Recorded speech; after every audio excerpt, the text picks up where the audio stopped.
All right, I made it to Chiricahua National Monument in southeast Arizona. This place is awesome. A lot of interesting things here. It's really well known for its rhyolite tuff towers. Basically, there was a huge volcanic eruption about 27 million years ago.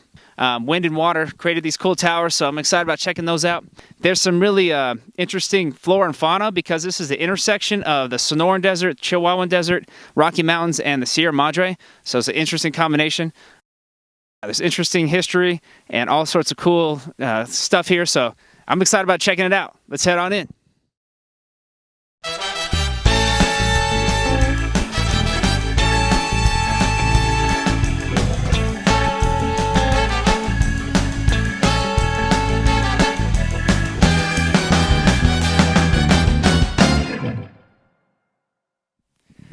All right, I'm up here among the rhyolite towers. These things are super cool to look at.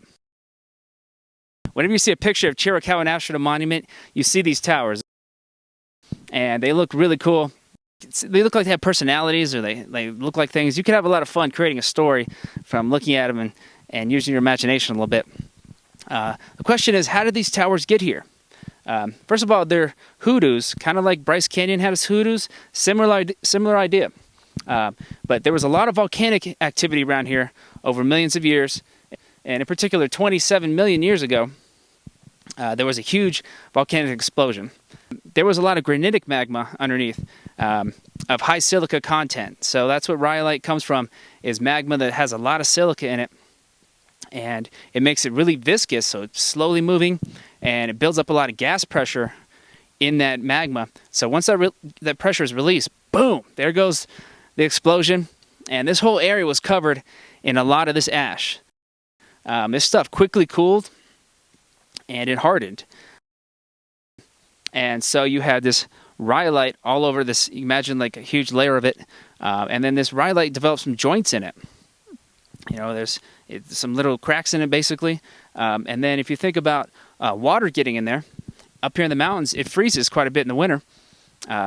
That water will freeze, and what happens is that water expands, right? Ice is less dense than water. And so it pushes along the rock, and then it can knock off a little bit of rock. And so when that ice melts, there goes a little piece of the rock. It takes off, and so that joint ends up expanding a little bit more. And so that starts to build a tower, and then erosion kicks in. Think about millions of years of weathering around here. There are a lot of flash floods in the summer here, and high winds and stuff come through here. We think about millions of years of Mother Nature's erosion on these towers, and it can create this awesome art. These beautiful hoodoos, super cool looking.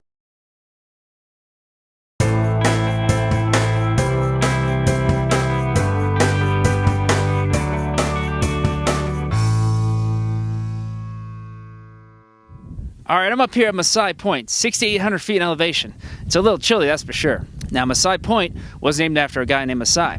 It was definitely impressive that he was able to hide out around these mountains for 20 years while people were trying to track him down. In order to understand Masai, you got to understand the crazy history of this area. There's a lot that went on here in the late 19th century during the Apache Wars. Basically, the Apache tribe, the Chiricahua Apaches here, were fighting the Mexican soldiers and the U.S. soldiers around here. They were often led by this guy named Geronimo. You probably heard of Geronimo. You probably heard the phrase, Geronimo! Geronimo was fearless. This guy was ruthless. He was known for just leading his men into villages and other areas and just raiding. Geronimo did end up surrendering 3 times. He was known for being courageous, basically going right towards soldiers and zigzagging to try to avoid getting shot at, get to these soldiers with just a knife, take their weapons and take them back to the tribe. So yeah, Geronimo posed a lot of problems for not just the U.S. Army, but for the Mexican soldiers and other tribes around here. And at one point, the U.S. military was like, you know, if we get this guy, you know, we can't let him out anymore because he's, you know, he keeps causing a lot of challenges for people around here.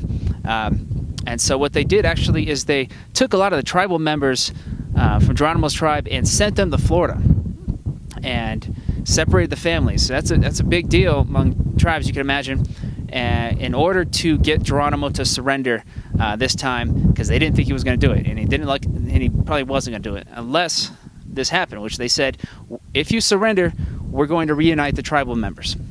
Geronimo and a lot of other people he was working with were sent on a train to a prison in Florida. That's where they were going to go, so the other tribal members could reunite. One of these people on the train was this guy Masai, who was an interesting guy. He actually got in trouble at one point with the U.S. Army, even though he was actually helping them out. And I guess he was acting like a spy or somehow helping the U.S. Army, and there was some miscommunication or something, and so they didn't understand that Masai was actually helping him out. So Masai was on the train. Halfway across the country, Masai said, "Screw this, I'm out of here." He actually escaped the train and got all the way back here to Arizona. Like, that's definitely impressive back then, you can imagine. And so he got here, and the U.S. Army was looking for him. Now, there's a story of a Swedish settler who lived around here, whose neighbor had a horse that got stolen. And they thought it was Masai that stole the horse. They followed some horse prints and some human prints around here, looked all around these hills. They never did find him, but they figured he was around here, and so they ended up naming this point in particular for this guy. All right, I had a great time at Chiricahua National Monument. This place is really cool. I love the geological history of it, the explosive volcano and the rhyolite, what Mother Nature did with it as far as erosion. It created some really cool natural pieces of art. Yeah, definitely interesting as far as the history goes as well, but I highly recommend checking this place out. There's less people because it's remote and it's lesser known, so if you like that, that's cool. But yeah, definitely check out Chiricahua National Monument. This place is rad.